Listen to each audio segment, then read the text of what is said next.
evenings on the coast, and the exceptionally haunted house in which I was raised.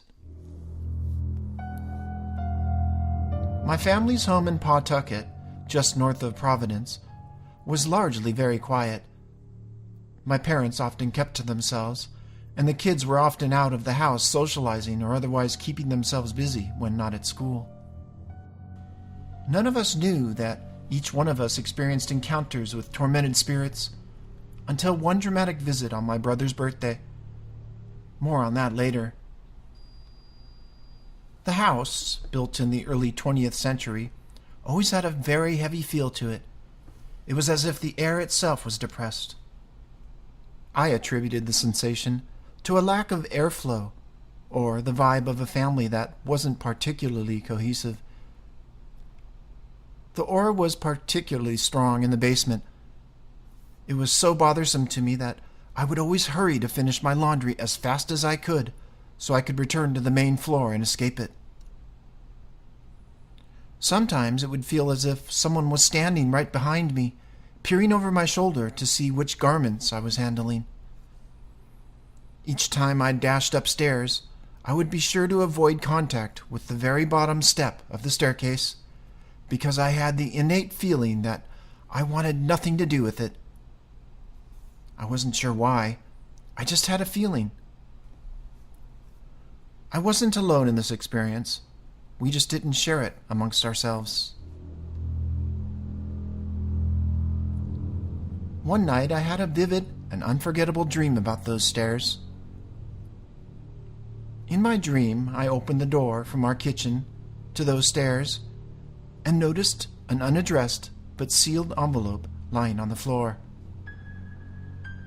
I opened it, and contained therein was a blank sheet of paper. Then I glanced toward the stairs and saw a young girl dressed in all white with long dark hair peeping around a bend of the staircase. She was staring at me as if she were expecting some reaction to the letter in the envelope, and it was distressing that there was no message on the paper to interpret. I slammed the door and woke up. I found that dream to be so disturbing that a couple of days later I described it to my father. To my surprise, he shared with me his dream of the same girl. In his dream, he found himself looking at a large painting of a shy young lady bashfully holding flowers after some kind of performance, which was on the wall in our living room. We did actually have this image framed. It was one of those stock prints that one gets when they purchase a large frame intended for something else. My dad found it to be such a fine piece of art that he never replaced it. Anyway, in his dream, he was looking at the portrait when suddenly the photo morphed to be that of a young girl, the one that I described. She turned her head to reveal a gruesome injury on her temple, an injury so severe that if it were sustained by any living child, it certainly would have killed them.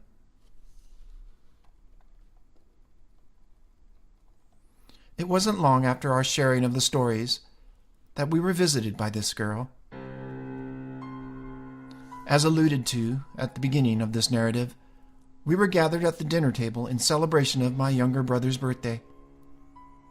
I was seated across from my mother, and my father and baby sister were facing the door that separated the kitchen and that troubled staircase. My brother was in the bathroom. As we were quietly eating, my sister burst into screams and tears, and my dad shouted my brother's name, "Mike! Michael!" He replied from the bathroom, asking him what was wrong. Because I couldn't see what they were seeing, with the wall blocking my view, I didn't understand what was going on. Evidently, a girl, perfectly matching my description of the young lady, walked clear through the door into the kitchen and back through it after the onset of the commotion. After that experience, we had a family meeting of sorts. Discussing our individual experiences with the girl must have satisfied her desire to be understood. After sharing the idea that perhaps she had fallen or been pushed down the stairs and struck her head on that bottom step and was killed, she never returned. As I would later find out, this girl wasn't the only spirit trapped in the house, and the hauntings continued for everyone but myself. It was when I last visited the home in August of 2016 that I became aware of other ghosts. Looking back on it, little quirks and peculiarities were evidence that my other family members were dealing with the hauntings. One example was a light bulb in the basement. My dad insisted it always be on.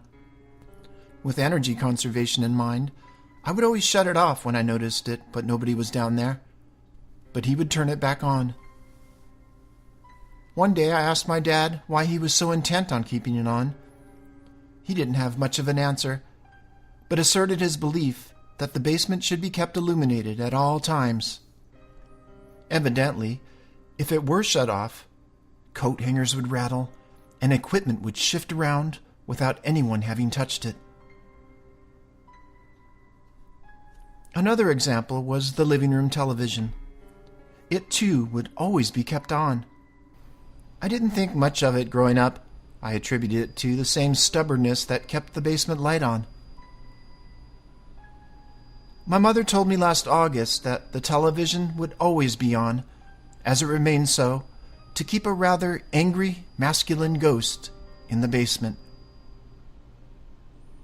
She went on to say that if the television were to be shut off, the ghost would think that the living room was vacant, and he would crawl up through the floor and pace around it.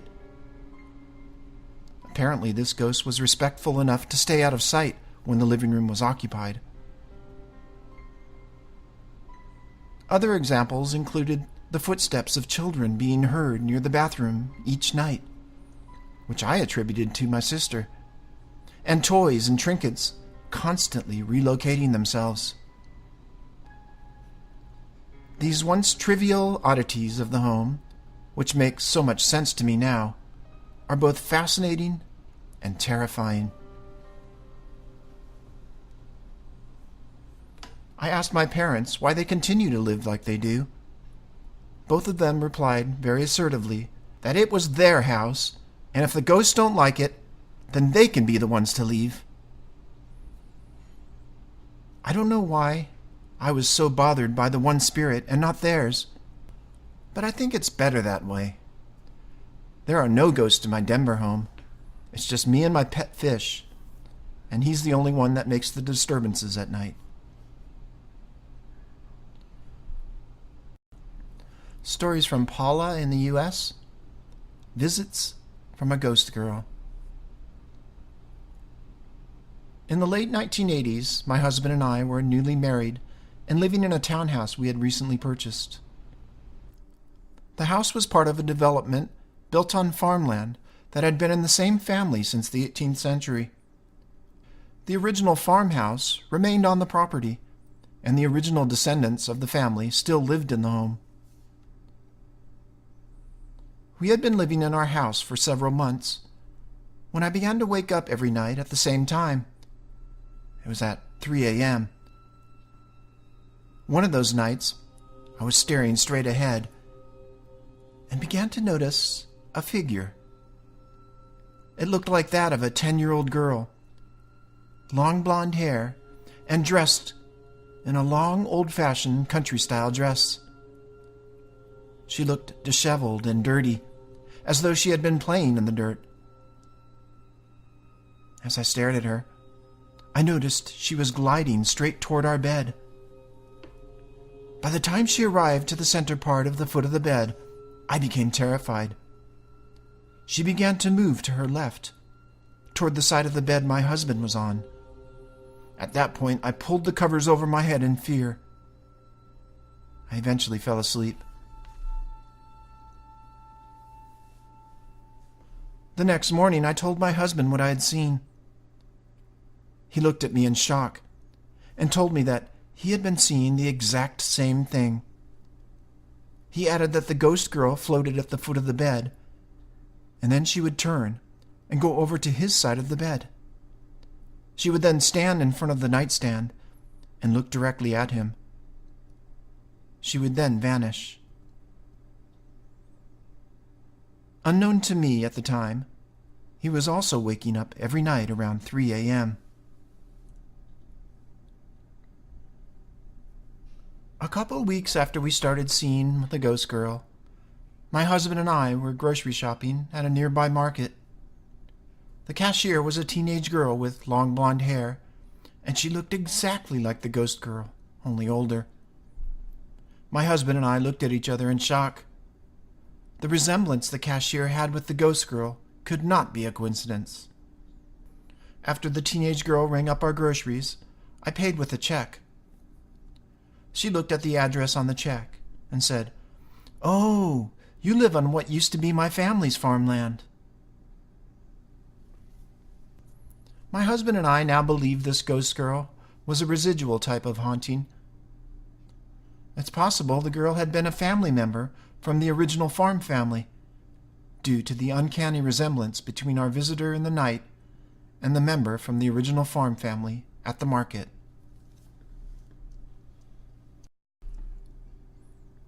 The next story comes to us from Christian in the U.S. Grandma's Spirit. I was always very close with my grandfather, starting at a very young age. When my grandma passed away in the mid-1990s, our relationship changed. Not for the worse by any means, but he became someone I could talk to, like one of my friends over a beer. Eventually, years of smoking caught up to him, and he passed away about 7 years ago on October 7th. What is strange is what happened 1 year to the day later. I was living in Akron, Ohio in a small studio apartment. Space was at a premium, so I kept my shaving kit on the edge of the bathtub against the wall. I was working at the time at a retail store that required very early hours. One early morning around 3 a.m., I was getting ready for work. After shaving and placing the kit back in its place, I left the bathroom to put my work clothes on. I began to smell a very strong and distinctive smell of cigarettes. I thought it was kind of odd, since none of the tenants in the building at that time smoked. As I was getting dressed, I heard something fall to the floor in the bathroom. When I went to go look, I found my shaving kit on the floor. This was especially odd, since I kept it in a place that, if it were to be knocked over, someone or something would have to push it at least 8 inches off the ledge to the floor. Later in the day, after seeing the time clock when punching into work, I realized that it was 1 year to the day since my grandfather's passing.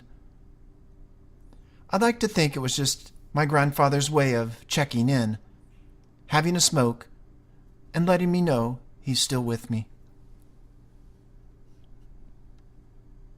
And as a side note, I told Christian that I was going to run his story in show number 140, which is this one, instead of the Halloween one. And oddly enough, show number 140 is released on October 7th, which would be the anniversary of his grandfather's death. Okay, the next story is from Robert in Las Vegas, Nevada, The Witch Ghost. I have had 2 paranormal experiences in my life that really stood out. Both happened to me between the ages of 4 and 5. The first experience happened in my childhood home in Fontana, California, when I was about 4. From what I can remember that evening, the family had held a party or celebration of some sort, and my parents partook in the festivities and were knocked out cold. I was at that age where I would sneak out of my bed in the middle of the night and go sleep with my parents. Sometime in the dead of the night, I heard my sister start to cry in the bedroom. She was a little younger than me, but not by much. My parents stirred in their sleep and asked me to go check on her and see what was wrong. They promptly fell back to sleep. I walked down the hallway that was brightly lit to the room we shared and stood at the doorway. It took a few seconds to process what I was seeing. My sister had the blankets pulled all the way up to her eyes and was peering at horror to the center of the room.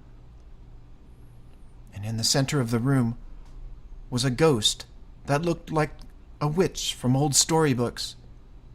The entity was laughing and would look at my sister and then back at me. It seemed as solid as a real person. The light that was coming from the hallway behind me was illuminating her almost like a spotlight. I was frozen in my spot in the doorway. I don't know exactly how long I stood there, but it seemed like forever. She continued laughing, and her laughs would become more exuberant the harder my sister cried. At some point, I was able to flip on the light switch that was to my right, and the spirit disappeared instantly. I don't have any recollection of what happened right after this, but from what my mom says, we ran and told her. Of course, my parents thought we were playing a game or somehow had been dreaming, but I know I was awake, and both my sisters and my recollection are identical. For weeks after that appearance, my mother says my sister and I continued to see the spirit, and I would scare her by saying things like, "The witch really looks mad tonight," or "She's staring right at you." I don't actually remember saying these things, but I guess I could have blocked them out. My second story takes place when I was around 5 at a relative's house in Paramount, California. I was outside in the front yard playing with my cousin when we decided we would go to the backyard to play.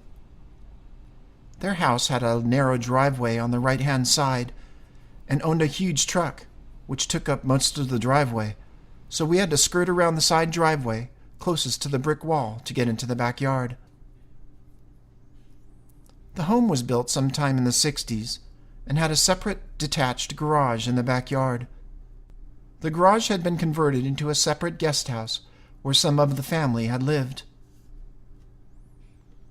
As we got to the rear of the truck, we had to pass the area between the garage and the brick wall that was a corridor of maybe 3 by 8 feet long. This area was piled up with old wood taken down when they replaced the old wood fence with cement blocks.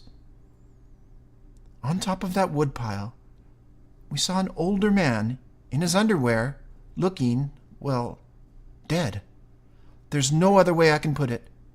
His eyes were rolled up and his mouth was open. We screamed and ran inside. My parents' first thought was that it was maybe a dirty old man who was trying to expose himself to us. But when they went to go look, they didn't see anyone. My parents were perplexed, as there was no way anyone could have climbed over all the wood with the rusted nails pointing every which way, and the other way would have brought him direct to our front yard where the family was gathered.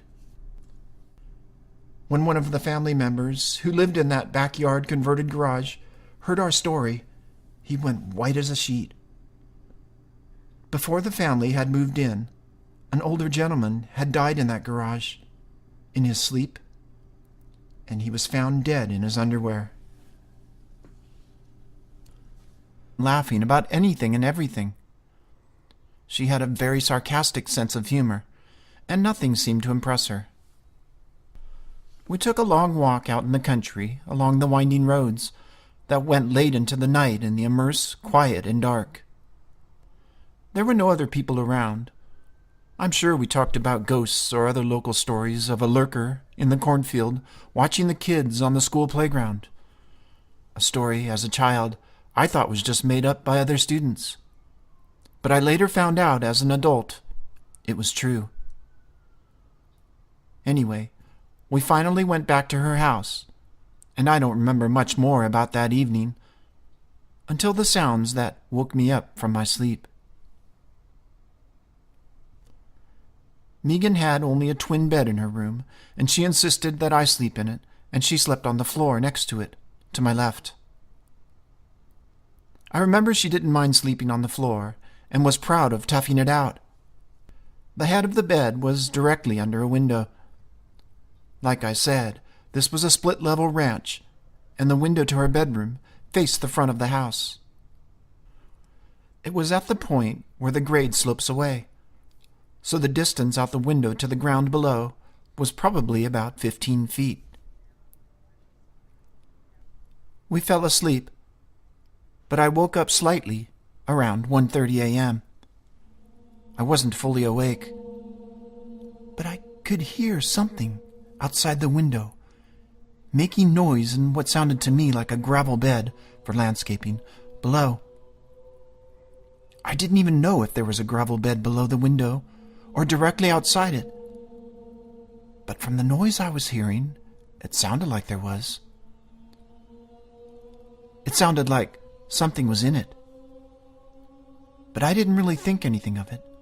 We were out in the country, so I imagined a deer was walking around making the noise. I tried to go back to sleep.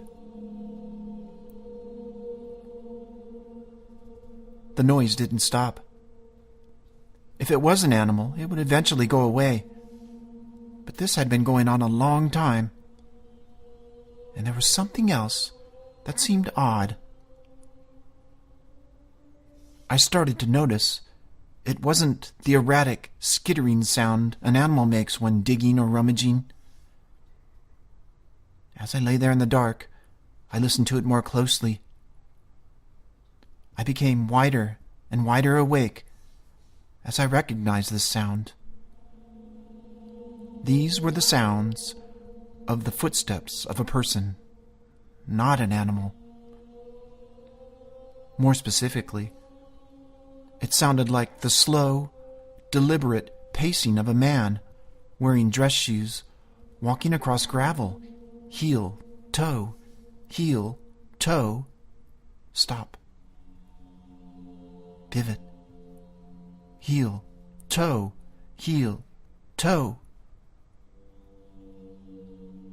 I was now wide awake in the dark. I listened closely. But I didn't have to strain to hear it.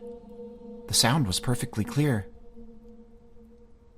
I could hear the shoe crunch into the gravel, followed by the flat footfall.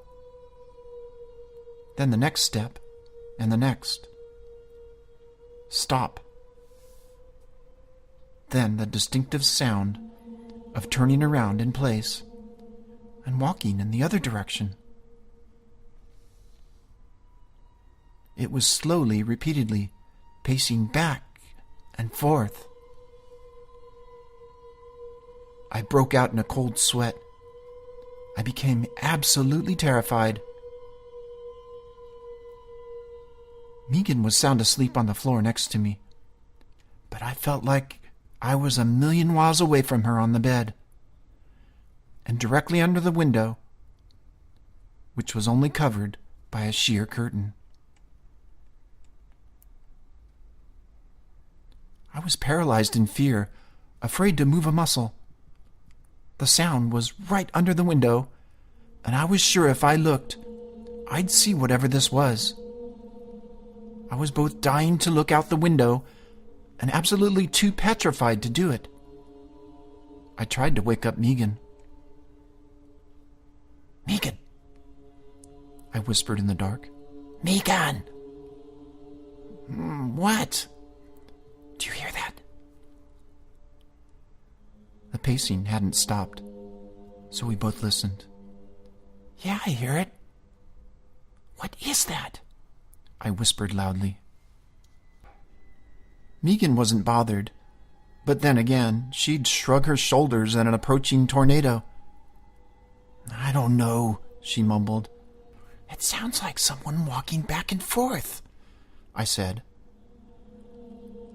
She sat up and listened for a bit. "Yeah, it does. Weird.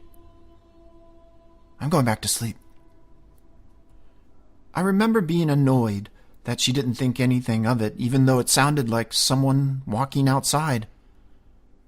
Megan, would you look out the window? No way I'm looking out there. I was so frustrated with her. How could she hear it, agree what it was, and just go back to sleep? I couldn't. I had to look out the window, even though I was absolutely terrified to.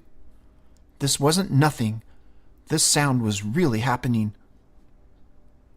I'm going to look out the window, but I want you awake while I do it. Megan sighed. One of the most terrifying things I've ever done in my life was sit up, turn around, lift up that curtain, and press my nose to the window for a look. The sound stopped, and I saw nothing. I couldn't see to the ground below, but I couldn't see any gravel bed. I just sort of could see the end of the driveway, which was too far for the sound to be coming from anyway. And there was nothing there. And I couldn't hear the sound anymore.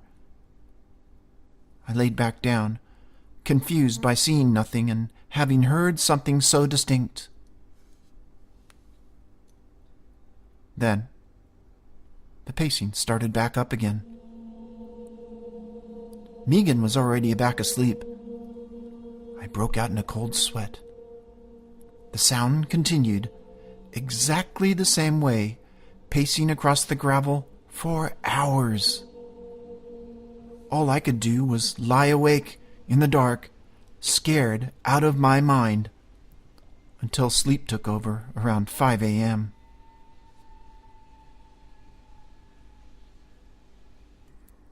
The next morning, I asked Megan about it, but all she could muster was, "Yeah, that was weird." I was exhausted from being awake and terrified all night by what sounded exactly like a man pacing back and forth under the window. As I left that morning, I took a look at the front of the house. There were no gravel beds anywhere. To this day, I have no idea what I was listening to, but the sound was so clear, so distinct and recognizable, that I know something was outside the window that night, but I'll never know what. The Halloween time is upon us once again, a very busy time for me, and that's followed by the holiday season, a time for gatherings and parties. The last thing I have time for is going clothes shopping for the holiday gatherings. Even shopping online, I find I spend hours just looking for a simple t-shirt I like. And then there's still the pants, another t-shirt or a coat I'll need. And after all that, I get the delivery, and it's not unusual that it's the wrong size, the wrong style, on and on. Am I right? And I'm sure I'm not alone on this. I'm not a fan of clothes shopping. But there's an easier way for men to get their clothes. BombFell. Using BombFell, BombFell, is like having your own personal stylist who will set you up with just what you're looking for. And it takes no time at all, and they ship it to your home. When you sign up, there's no fee. You only pay for what you keep. And it's a quick, simple process, like I said. You go to BombFell and you sign up. You tell them about your measurements and your style likes, and you set a budget limit. You tell them what kind of clothes you want, like a button-down shirt or jeans, etc.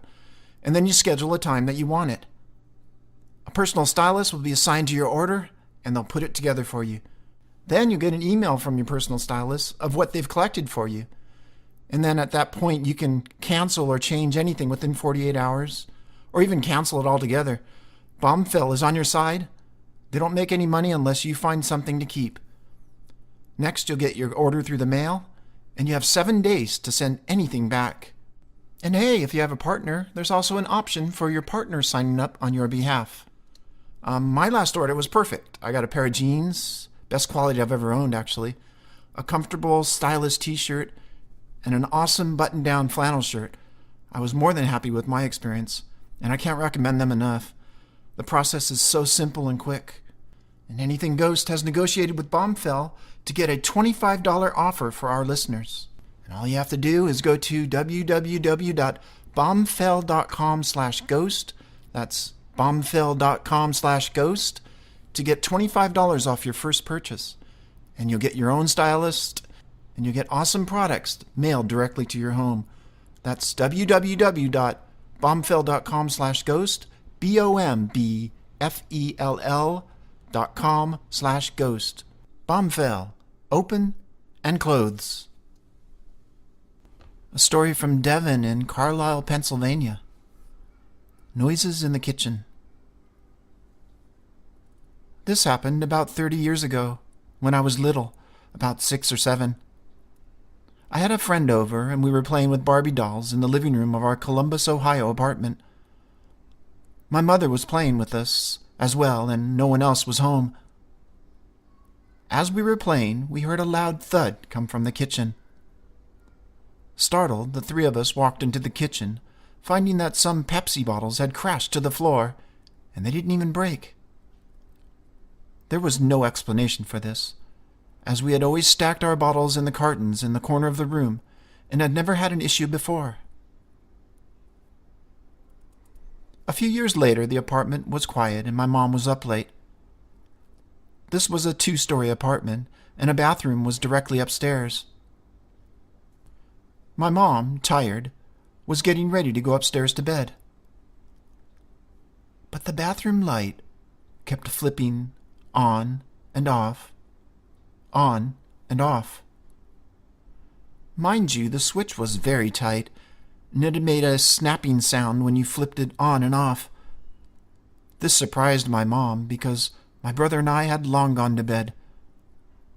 My mom called, "Devon, is that you?" No answer. Then she called my brother, "Josh, is that you?" Still no answer. Eventually it stopped and she went to bed.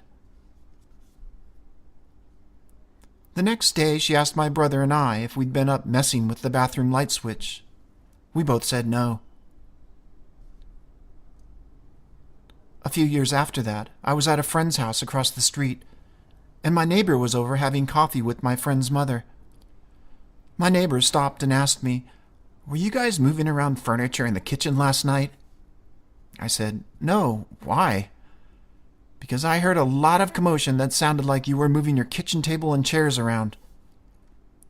That really freaked me out, but I had no explanation for it. However, at night, I would hear voices, but they were muffled, so I couldn't really understand what they were saying. Eventually, my mom said the ghost we had was a little boy, but he was friendly. And I never felt unsafe, and I'm not sure what exactly happened in that apartment before we moved in there. This next one is a current experience I've had in my place in Pennsylvania. One evening, my husband got a call that his grandmother had died. We were in the bedroom getting things together for the trip to Ohio where his family lived. That evening, my son, my husband, and myself were sitting on the bed, and out of nowhere, a newspaper flew off the nightstand. There was no air blowing to cause it to move that way, and after a long pause of silence, we assumed that it was grandmother. That same evening, my son and husband went to the store to get some essentials we needed for the trip. I stayed back so I could take my shower before bed. Once I was done with my shower, the light switch turned off, and I was in complete darkness. So I flipped it back on, and it went off again. I flipped it back on and said aloud, "Okay, enough playing around." And it never happened again.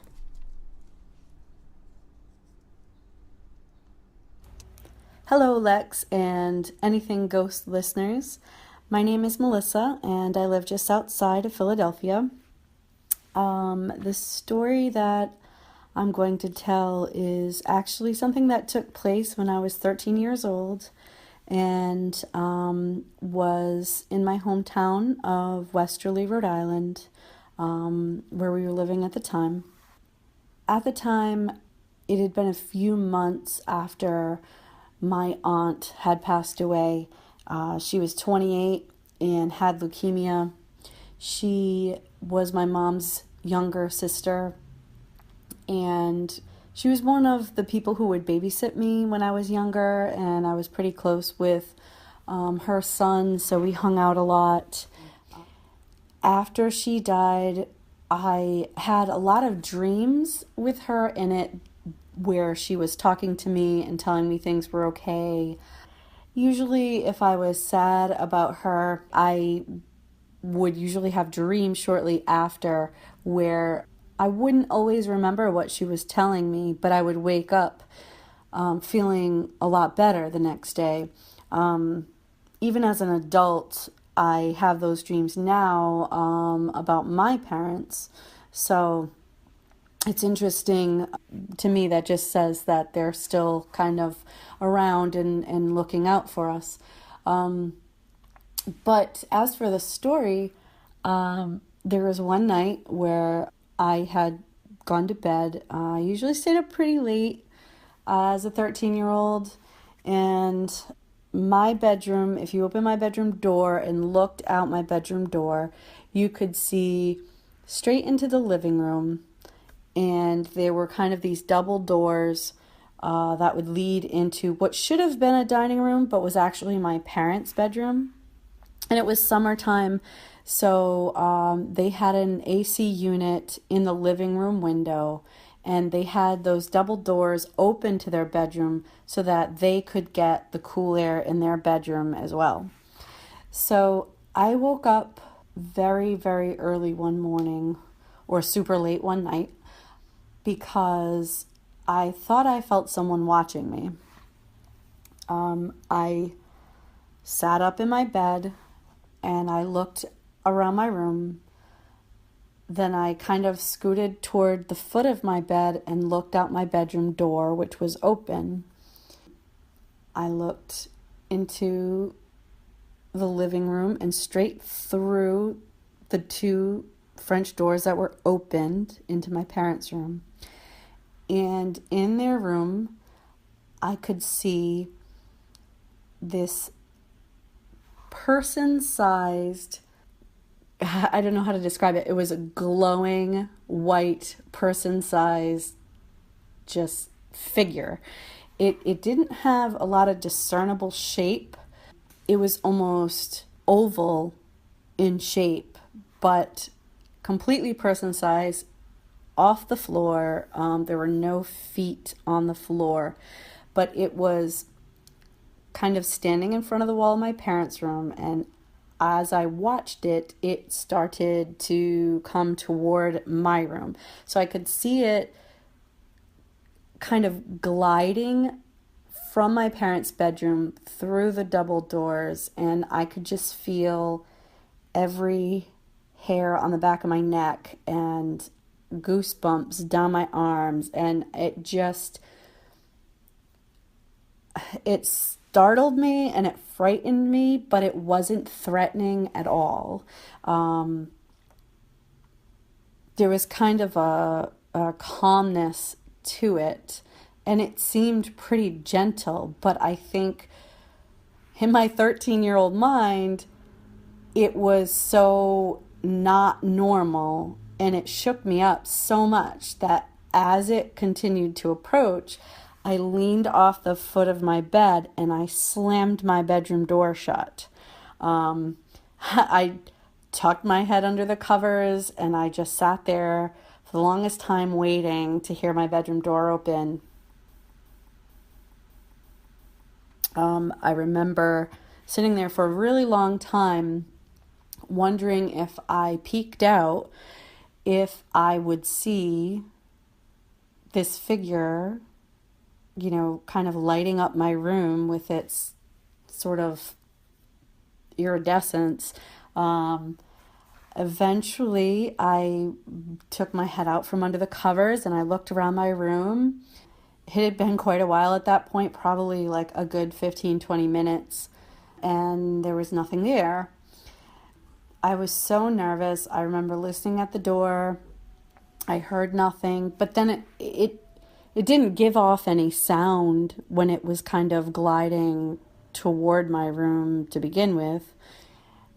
But at some point, I just totally stunned, and I got back in bed, covered myself up, and I just kind of lay there waiting. Eventually I fell asleep, and I never saw it again. The next day, and for a time after that, all I could think of was that it was my aunt coming to say goodbye. After that point, I didn't have dreams of her anymore where she was talking to me or showing me images of herself doing kind of like happier things. So all I could think of is that that was her way of coming to me and saying goodbye.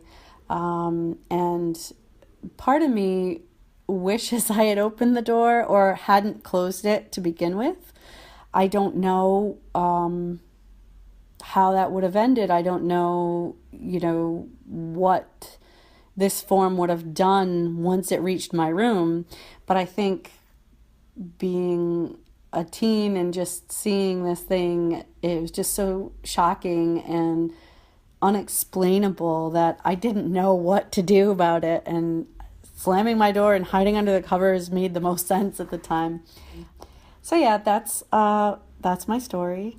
I've had a few other things in my life that have happened, just little odd things that haven't been able to explain. But I can always check back in with another story. Thank you so much for your podcast. I've been listening now for a few months, and I was really happy to have found it. And I became an Anything Ghost member, so I've been listening to your archives, which are just fantastic. So thank you so much for the podcast, and take care. And this is a story from Julie in St. Louis, Missouri. The Spirits of Two Little Girls. I used to travel for work, and I preferred staying in B&Bs, especially old houses. One of my favorites was a beautifully restored Victorian mansion in western Missouri. I had stayed there several times. This story happened on one of my stays. I was the only guest that night, and was going to be at a work event until late in the evening. The owner said that he'd be out late that night, but to just let myself in and make myself at home, and that he'd see me in the morning. Now, ordinarily, I would be a little spooked coming home to an old, empty house, but I never felt anything but relaxed and comfortable there. I let myself in, made some tea, and went to sit in the parlor to do some paperwork. I'm not one to use Ouija boards or anything, although I do love a good ghost story and have been on lots of paranormal investigations. I'm not a psychic or anything like that, but for some reason, on that night, I had this idea to try to do some automatic writing. I'd never tried it before, but I thought it might be fun. So I sat quietly with my pen to paper and waited. Bored, I began to doodle and scribble. Then I started to write. The only way I can describe what I was experiencing was that it was sort of like I was listening to someone talk and transcribing what was being said. I didn't actually hear a voice or anything. It was more like it was in my head, like I was recalling a conversation. The conversation seemed to be two children. One kept parroting the other, as younger children sometimes do when an older sibling is talking. The writing went on for a few minutes and then stopped. I was a little freaked out by what I had written, to say the least. On the paper, I had written these phrases several times. "We're right here. We're always right here. Why can't he see us? We love him. We're right here. Why can't he see us?" I really didn't know what to make of what had happened. It wasn't scary, really, just weird. Tired, I went to bed. The next morning I was having coffee with the owner. He had never mentioned any paranormal activity in the house, and I wasn't really sure if I should bring it up. Instead, I asked him if he or his guest had ever had anything strange happen in the house. He laughed and said no, and added that he never felt anything but peace and love in the house. He said that when they were remodeling, there had been weird things that had happened, but he could always find a rational explanation for them. He told me if there were ghosts here, he'd never seen or heard them. He paused, and then added, "One time a medium visited the house. She asked me if I knew there were spirits in the house. When I told her no, she pointed to the parlor and said, 'There are 2 little girls right over there.'" I never did tell him what I experienced. I haven't been back there in years, but I always wonder if those 2 little girls were ever able to make themselves seen to the owner, whom they seemed to adore.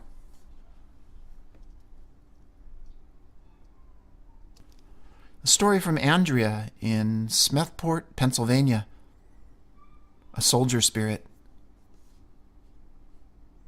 In 2007, my mother was working in Baltimore, Maryland. She rented a room from a woman who lived alone in a condo on the outskirts of the city. One Christmas, I went to visit my mother. I stayed in the basement bedroom with my boyfriend. Even though I was 22 years old at the time, my mother made sure that my boyfriend stayed in a separate bed across the room from me. In the middle of the night, I felt someone sit on the edge of my bed. I felt the weight of my bed shift, and I thought my boyfriend had snuck over. I hissed at him to get back to bed, and I moved my foot to push him off.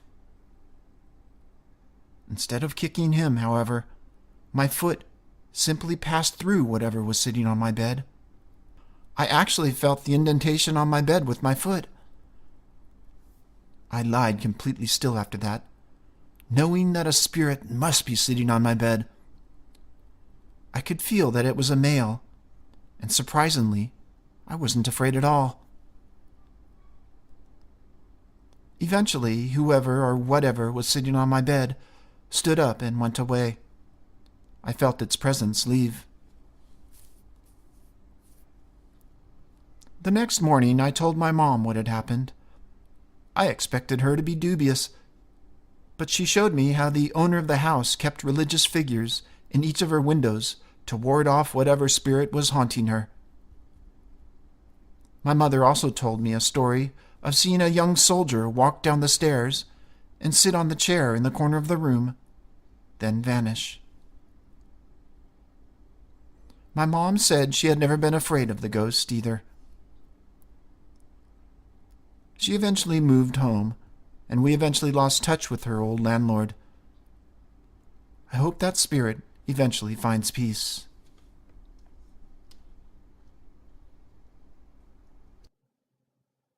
Hi there.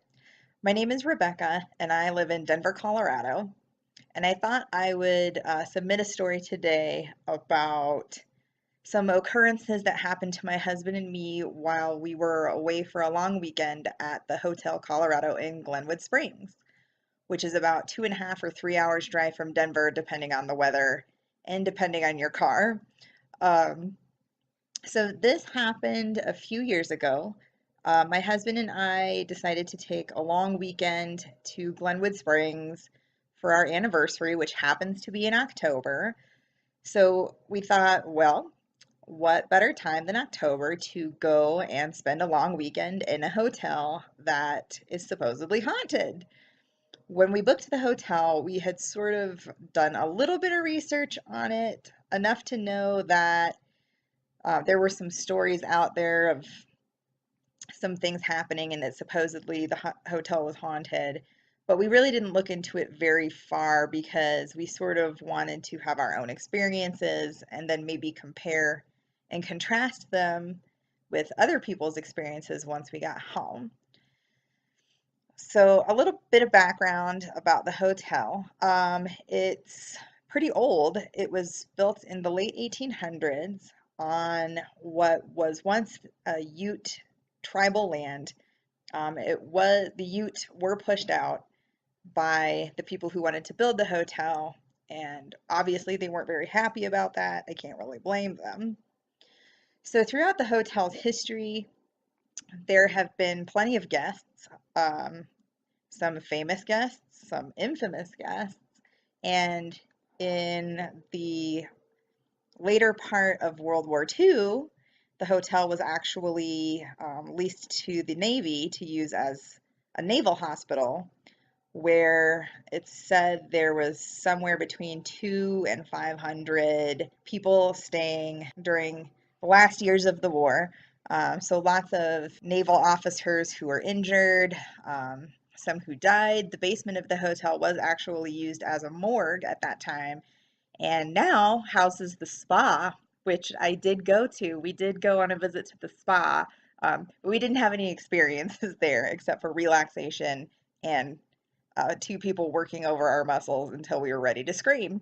And that would have been the only screaming happening. So, anyway, some of the hotel guests who had stayed in the past were President Taft and President Teddy Roosevelt, who spent so much time there, they actually wound up nicknaming it the Little White House of the West. Also, the unsinkable Molly Brown herself used to spend quite a bit of time there. She also lived in Denver, so she did like to stay up on the top floor of the hotel. So when we arrived, we checked in and, didn't notice anything. We went a couple of hours without noticing much of anything. But one thing we did notice right away when we went up to drop our stuff off in our hotel room was that there were several doors that were locked. And I don't mean like just locked, I mean they were padlocked from the outside. And we thought, well, maybe those hotel rooms were just used for storage. Hotels need a lot of storage, and we were right, but not for the reasons that we thought, which I'll get to later. We noticed the following day, it took about 12 hours or so. We got in and right away decided to go out and hike and all this. So we didn't have our first experience until the following morning when we got up and we were leaving to go to breakfast. And we walked about 3 doors down from our hotel room and boom, ran right into the very pungent and very present smell of cigar smoke. Now, my husband and I are not smokers, but we know plenty of smokers, and we know that one thing about cigar and cigarette smoke is that it just permeates everything. When it's around, it permeates everything. Upstairs, downstairs, basically everywhere within, I'm guessing, a 100-foot radius, you're going to smell that smoke. But what we noticed about this cigar smoke was that it had a very distinct area that it just sort of stuck to. So, we would walk a few doors down, boom, cigar smoke, and then we would hit the grand staircase and it stopped and we couldn't smell it anymore. And it was just a small corner of the hotel that probably took up maybe 4 or 5 rooms worth. And that was it. We didn't smell it anywhere else. The whole time we were there, we only smelled it in that corner of our floor, and that's it. So, because we're us and we sort of like to, eliminate all possibilities within the realm of probability first, we decided to go ask the front desk, the guy at the front desk, if maybe the hotel still had smoking rooms, which would have been odd, but we thought it may as well ask. It couldn't hurt. So we asked the front desk guy, and he said, nope, the hotel is a non-smoking hotel. Okay, well, so there's no smoking rooms in the hotel. That takes care of that. Well, it was a nice day and the windows were open, so maybe somebody was smoking outside the hotel right under the window. And that would have probably explained why it was just isolated to that one area. Except for it didn't matter what day or time it was. or whether the hotel windows were open or closed, we smelled the cigar smoke. And it was pretty random. I mean, we're fairly youngish and, we kind of stay out late. So there were times where we would come back to the hotel and it would be fairly late and the windows would all be closed for the cool Colorado evenings and we would still smell that cigar smoke. So that was weird. But the other weird thing that we had experienced was the perfume. So, unlike the cigar smoke, the perfume was everywhere, everywhere, and it was all at the exact same strength. So, it wasn't like we were smelling it very strongly outside of one room and then we'd walk down the hall and it would dissipate and we would sort of like only lightly smell it. No, it was the same strength no matter where we went. And we walked all over this hotel because the hotel itself is actually pretty cool and it's it's almost like there's a little mini museum inside the hotel just because it is so historic and it's got all the antique furniture and all this. It's very nice. And so lots of people walk around the hotel. Maybe we thought somebody was staying close to us who just wore way too much perfume and maybe she didn't have anybody who loved her to tell her about herself. We didn't know. But it seemed like no matter where we went, the perfume was there. And it didn't matter if there were other people around or no other people around. We spent quite a lot of time walking around the hallways, just trying to get a feel for the place. Lots of time where nobody else was around and we would still smell it. So that was weird. Generally, I had a pretty creepy feeling most of the time we were in the hotel. Not so much during the day, but definitely at night. The hotel was pretty well lit, all things considering how old it was, but it seemed like the end of the hallways were just darker than they should have been, maybe. And every time we would go up on the fifth floor, I just did not like it at all. I got a really creepy vibe from being on the fifth floor. And my husband, again, not so much, but definitely me. Um, and I couldn't really put my finger on it, but it was just like a general weird feeling that I would get, especially on the fifth floor. The last thing we experienced was opening and closing and the operation of the elevator and the elevator doors when the elevator had not been called.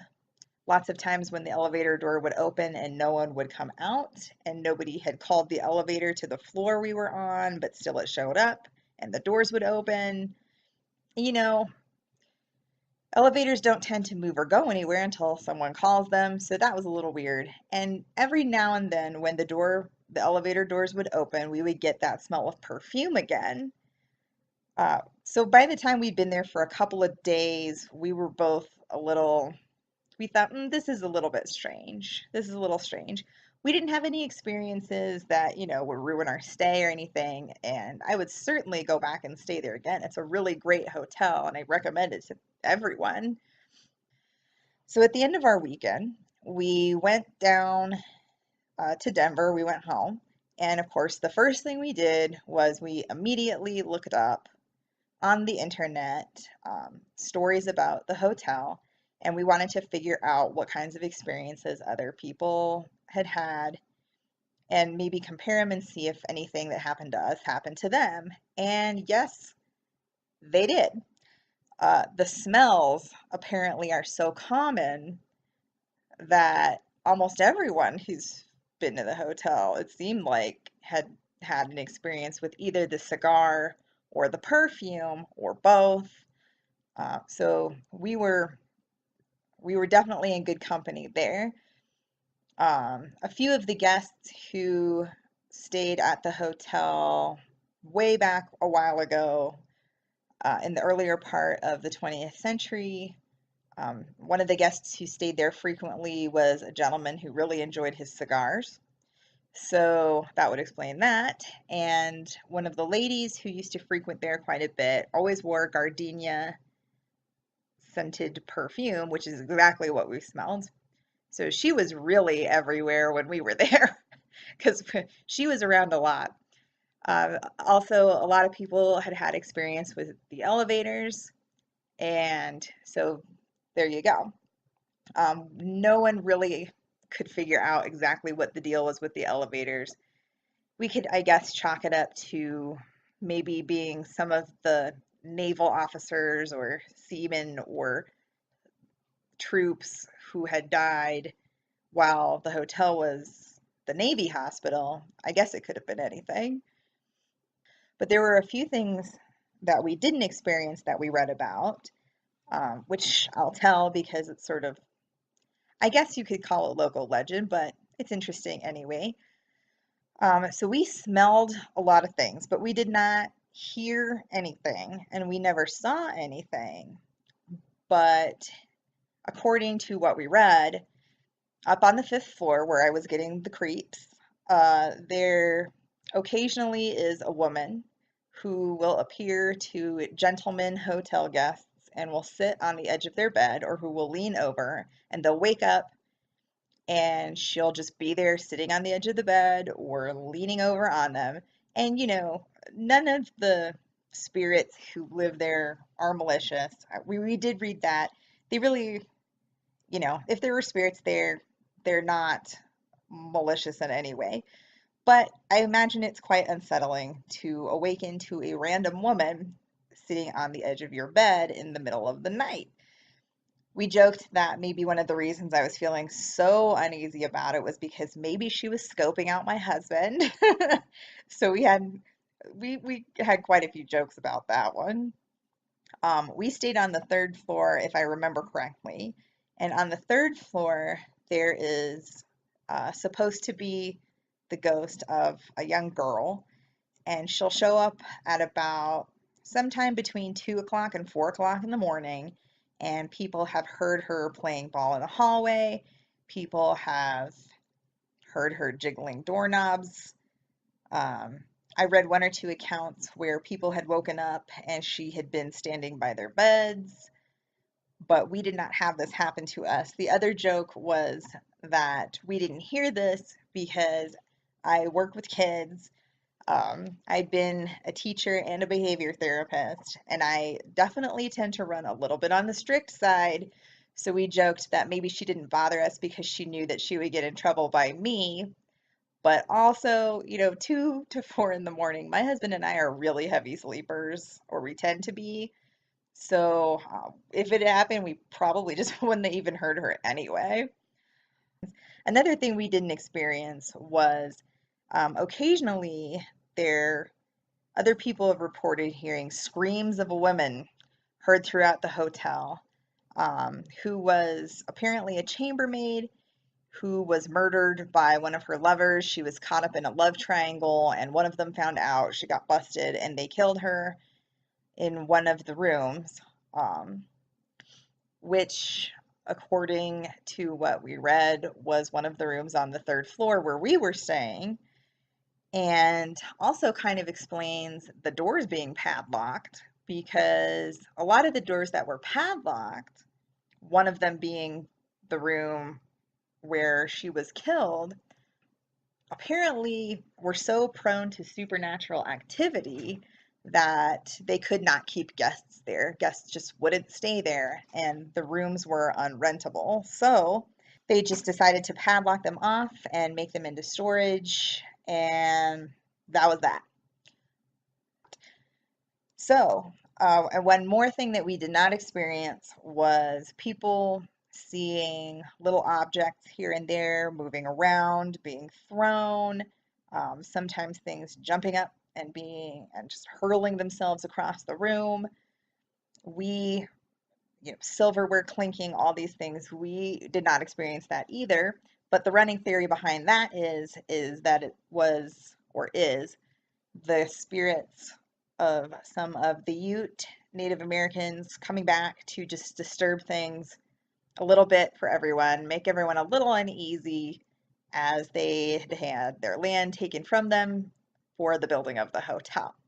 So we didn't experience that either, but it is in there as part of the experiences that other people had had at the hotel. So that's the story. slash local legend of the Haunted Hotel Colorado. Hope you enjoyed, and take care.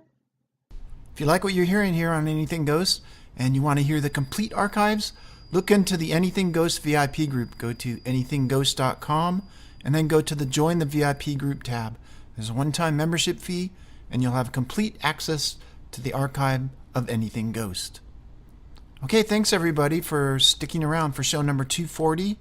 And don't forget about our sponsor, BombFell.com/ghost. You go to that URL and you'll get $25 off your first purchase. BombFell.com/ghost. All right, so Halloween is finally approaching. I'm not a fan of summer, as everyone who knows me knows, and I'm glad the fall is here. So that means the Anything Ghost Halloween show is coming up. So get in your stories, the deadline's looming. I think I decided on the 15th of October to be the deadline, and the show will be out the weekend thereafter. All right, everybody, talk to you in the big Halloween show coming up in this month. Have yourself a wonderful week and take care.